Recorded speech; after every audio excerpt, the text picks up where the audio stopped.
England star fast bowler Brydon cars మరోసారి of field వివాదంలో చిక్కుకుని వార్తల్లో నిలిచాడు. కౌంటీ ఛాంపియన్షిప్లో భాగంగా డెర్షైర్తో జరిగిన మ్యాచ్లో డర్హామ్ జట్టు విజయం సాధించడంతో సహచర ఆటగాళ్లతో కలిసి కార్స్ డెర్బీలోని ఒక నైట్ క్లబ్ వెలుపల వేడుకలు జరుపుకున్నాడు. అయితే అక్కడ జరిగిన అనుకోని పరిణామాల నేపథ్యంలో పోలీసులు ఆయన చేతులకు బేడీలేసి అదుపులోకి తీసుకున్న దృశ్యాలు సోషల్ మీడియాలో విపరీతంగా వైరల్ అయ్యాయి. ఈ ఘటన జరిగిన సమయంలో ఇంగ్లాండ్ మాజీ కెప్టెన్ బెన్ స్టోక్స్, మరో ఆటగాడు మాథ్యూ ప్యాట్స్ కూడా అక్కడే ఉన్నట్లు వీడియోల ద్వారా స్పష్టమైంది. అయితే పోలీసులు కార్స్ను కొద్దిసేపు మాత్రమే నిలిపి విచారించారని, ఆయనపై ఎలాంటి అధికారిక అరెస్ట్ లేదా కేసులు గానీ నమోదు చేయకుండానే విడిచిపెట్టారని మీడియా నివేదికలు వెల్లడించాయి. ఈ అనూహ్య ఘటనపై England and Wales cricket board తీవ్రంగా స్పందించింది.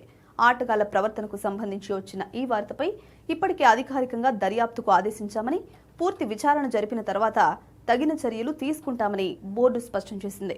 పాకిస్తాన్తో జరగనున్న కీలకమైన రెండో టెస్టు కోసం ప్రకటించిన ఇంగ్లాండ్ జట్టులో కార్స్ కూడా సభ్యుడిగా ఉన్నాడు.